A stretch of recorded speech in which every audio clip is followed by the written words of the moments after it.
Hi, my name is Jason Wickers, and this is my presentation over the 10 different disabilities. Visual impairments is the first disability. It is when students have a visual problem and they can't see very well, or they're either completely blind, and color blindness is another visual impairment. So what I will do for my classroom is differentiated instruction is what I plan on doing for all of these disabilities. Um, And what I can do for children with visual impairments is use like different worksheets for them, so bigger fonts on worksheets and presentations. And I could have if I ever do have visual presentations, I can print out bigger pictures for them to have at their desk. If they are able to see even just a little bit, hopefully that will help. And I will do lots of individual and small group work.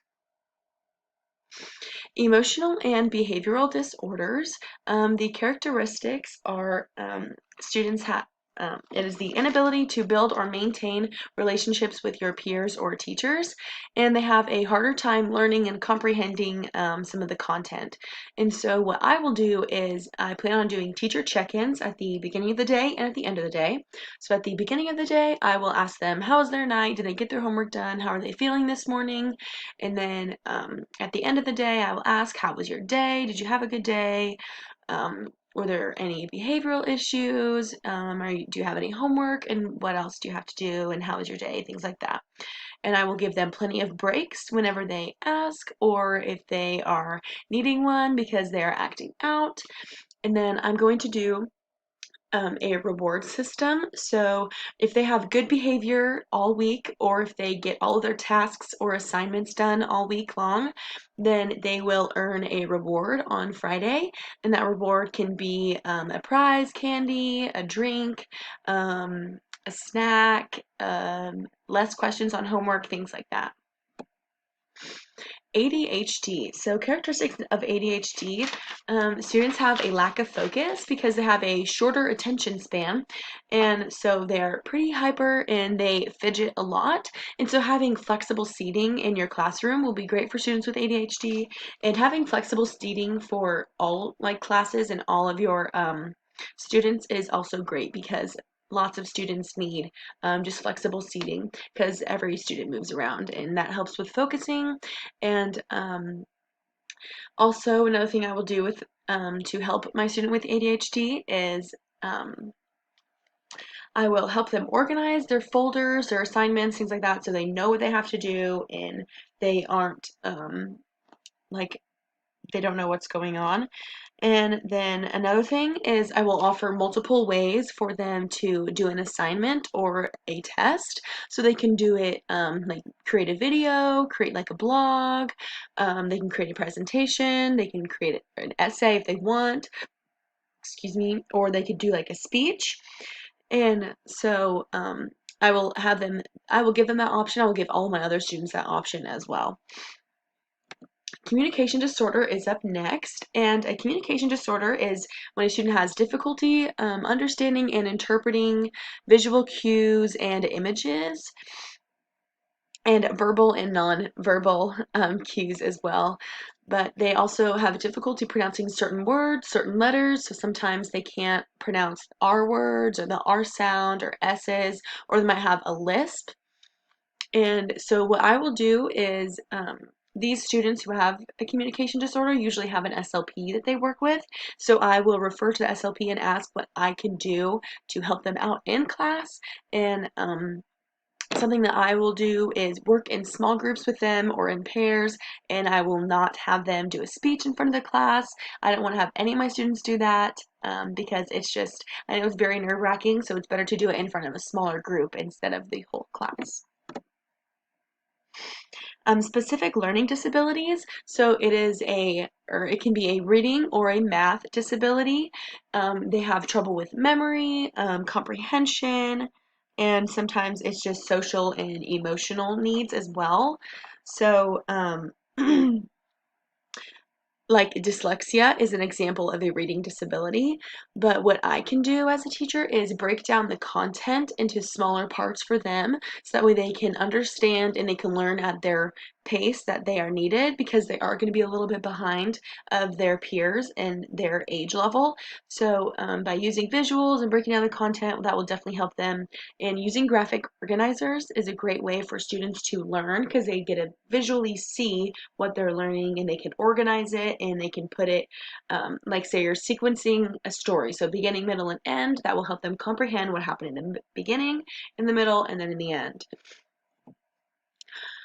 Hearing loss, the characteristics of that are any loss or diminish of ability to hear. And this can be genetic, or it can happen at birth, or like something traumatic could happen to you. Like, say, just for an example, like a bomb would go off, that would definitely significantly hurt your hearing and your ears. And so students can be completely deaf and in your class, or they can have like a hearing aid and just like have difficulty hearing, but they can still hear a little. So what I'm going to do in my class is I'm going to learn like basic sign language, so I'm able to communicate with them their way, and I will make sure that I speak clearly and loudly, even if they can't really hear, but they can read my lips. I will provide them with a schedule, so that way they know what is next, and they know what to expect.